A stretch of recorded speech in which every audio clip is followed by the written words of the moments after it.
আচ্ছা, ভূত চতুর্দশীতে কেন ১৪ শাক খায় আপনারা জানেন? আচ্ছা, এটা জানেন কি যে ভূত চতুর্দশী আর যম চতুর্দশী এই দুটোর মধ্যে তফাৎ কোথায়? আচ্ছা, ১৪টা বাতি জ্বালাবার নিয়ম কি আপনারা জানেন? যদি না জেনে থাকেন তাহলে এই গল্পটা আপনার জন্য।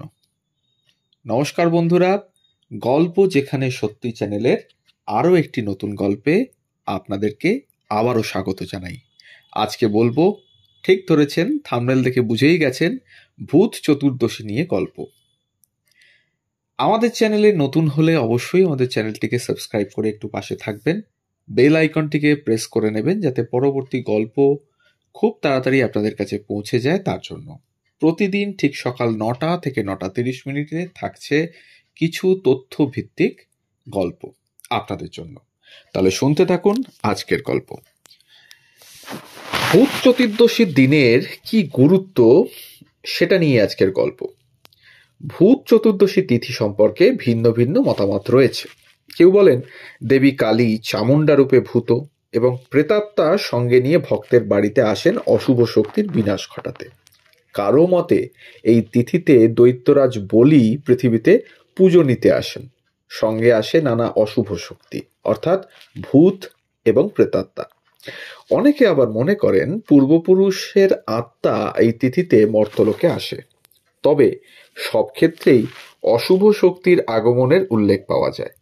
ভূত চতুর্দশী পৌরাণিক তথ্য অনুযায়ী নরক নামে এক মহাপরাক্রান্ত অসুর বীরের কথাও। নরক ছিলেন প্রাগ জ্যোতিষপুরের রাজা।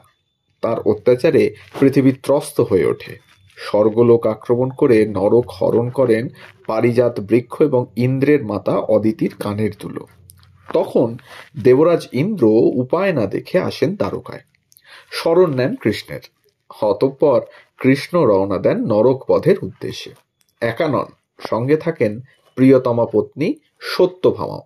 তবে যুদ্ধে কিছু বেগ পেতে হয় কৃষ্ণের মতো অপ্রতিরোধ্য যোদ্ধাকেও। একসময় নরকের অস্ত্রের আঘাতে তিনি সাময়িকভাবে জ্ঞানও হারিয়ে ফেলেন। সেই সময় যুদ্ধ পরিচালনা করেন সত্যভামা। যাই হোক, জ্ঞান ফিরে পেয়ে নরককে বধ করেন শ্রীকৃষ্ণ। তার আঘাত এবং বিজয় লাভের সংবাদ যখন পৌঁছয় দ্বারকায়, তখন যাদবরা প্রদীপ জ্বালিয়ে সারা নগরকে আলোকিত করেন কৃষ্ণের জয় ও কুশল উদযাপনে। সেই থেকে নাকি যে দিনটিকে নরককে বধ করেছিলেন কৃষ্ণ, সেই কার্তিক মাসের চতুর্দশী বা নরক চতুর্দশীতে দীপদানের প্রথা শুরু হয়।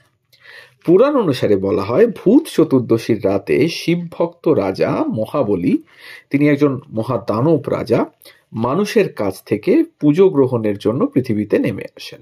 সঙ্গে থাকে তার অনুচর ভূতেরা। চতুর্দশী তিথির পূর্ণিমায় চারিদিক অন্ধকার। সেই অন্ধকারে রাজা মহাবলীর পরিচারকদের ঘরে প্রবেশ করতে না দেওয়ার জন্য প্রাচীনকালে প্রদীপের আলো জ্বালানোর ব্যবস্থা করা হয়েছিল। বাঙালির সংস্কার সংস্কৃতি ও পরম্পরায় ভূত চতুর্দশীর প্রথা দীর্ঘকালের। কালী পুজোর আগের দিনটিকে ভূত চতুর্দশী হিসেবে ধরা হয়। বিশ্বাস করা হয় এই অন্ধকার রাতের প্রাককালে মৃত পূর্বপুরুষদের আত্মা তাদের প্রিয়জনকে দেখতে পৃথিবীতে নেমে আসেন। ভাবা হয় পরিবারের ১৪ প্রজন্মের পূর্বপুরুষের আত্মা তাদের জীবিত আত্মীয়দের সঙ্গে মিলিত হতে মর্তে আসেন। তাই এদিন ১৪ প্রদীপ বাড়ির চারপাশে, বিশেষত অন্ধকার জায়গায় জ্বালানো হয়, যাতে সেই সব আত্মা তাদের বাড়ির দিকে পরিচালিত হতে সাহায্য পান, অর্থাৎ বাড়ি চিনে নেমে আসতে পারেন এবং বিশেষ করে দুষ্ট আত্মা সব বিতাড়িত হন। প্রতিটি অন্ধকার কোণ আলোয় আলোকিত করা হয় ভূত পিশাচ প্রেত থেকে বাঁচতে ও অশুভ শক্তিকে তাড়াতে ১৪ প্রদীপ জ্বালানোর রীতি অনুসারে হিন্দুদের ঘরে খাওয়া হয় ১৪ রকমের শাক। এই ১৪ শাকের মধ্যে থাকে ওল, ভাটপাতা, কেউ, সৌলভ, সাঞ্চে, কালকাসুন্দা, পলতা, বেতো, সর্ষে, নিম, গুলঞ্চ, শুষ্নি, হিলঞ্চ বা হিংচে, জয়ন্তী। আর এখন আরও নানান রকম শাক কোনো একটির পরিবর্তে তার মধ্যে দিয়ে দেওয়া হয়। ভূত চতুর্দশীতে এই 14 রকমের শাক খাওয়ার পেছনে আছে বৈজ্ঞানিক ব্যাখ্যাও। আশ্বিন এবং কার্তিক মাসকে যমদশটা কাল বলা হয়। কেন না, বৈজ্ঞানিক মতে ঋতু পরিবর্তনের জন্য এই সময় নানা ধরনের অসুখ বিসুখ মানে এই ভাইরাল ফিভার হয়েই থাকে। 14 শাক খেলে নাকি শরীরের রোগ প্রতিরোধ ক্ষমতা বেড়ে যায়, কারণ এর মধ্যে অনেক বায়ো অ্যাক্টিভ মলিকিউলস থাকে। আবার হেমন্তের শুরুতে নানা রকম পোকারও উপদ্রব হয়, তার থেকে রক্ষা পেতেই নাকি এই শাক খাওয়া খুব জরুরি। আবার ভূত চতুর্দশী তিথিটি অনেক জায়গায় যম চতুর্দশী নামেও পরিচিত। তার মানে ভূত চতুর্দশী আর যম চতুর্দশী দুটোই এক। এই দিনে যমরাজের নামে প্রদীপ জ্বালালে অকাল মৃত্যুর ভয়কে এড়ানো যায় বলে প্রচলিত বিশ্বাস। এই দিন 14 জন যমের উদ্দেশ্যে তর্পণের রীতিও আছে কিছু কিছু জায়গায়। এই 14 যম হলেন ধর্মরাজ, মৃত্যু, অন্তক, সর্বভূতক্ষয়, বৃকোদর, বৈবস্বত, উড়ম্বর, কাল, যম, দধগ্ন, পরমেষ্টি, নীন, চিত্র ও চিত্রগুপ্ত।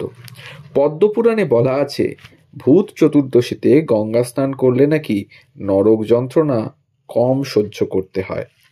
এ গল্পের সত্যতা আমাদের জানা নেই, তবে যে বিশ্বাস আমরা রাখি সেটা হলো মানুষের জীবনকালে কিছু ভালো কাজ যদি করা যায়, মানুষের উপকার যদি করা যায়, সৎ পথে যদি পরিচালিত হওয়া যায়, তাহলেই বোধহয় নরক যন্ত্রণা থেকে মুক্তি পাওয়া সম্ভব। না হলে স্বর্গ আছে কি নরক আছে জানা নেই, কিন্তু কিছু ভুল কাজ করলে কষ্ট তার জীবনকালেই পেয়ে যেতে হবে, এটা আমরা মন থেকে মানি। তাই ভূত চতুর্দশী নিয়ে এই গল্প থাকলো আপনাদের জন্য। যদি আমাদের ইনফরমেশন ভালো লাগে তাহলে অবশ্যই আমাদের গল্পটিকে একটু কাছের মানুষদের সাথে শেয়ার করবেন, আর ভালো লাগলে একটু কমেন্টের মাধ্যমে জানাবেন। সবাই ভালো থাকুন, সুস্থ থাকুন, 14 শাক খান। আর সবাইকে আবারও ধন্যবাদ জানাই গল্প যেখানে সত্যি চ্যানেলের তরফ থেকে।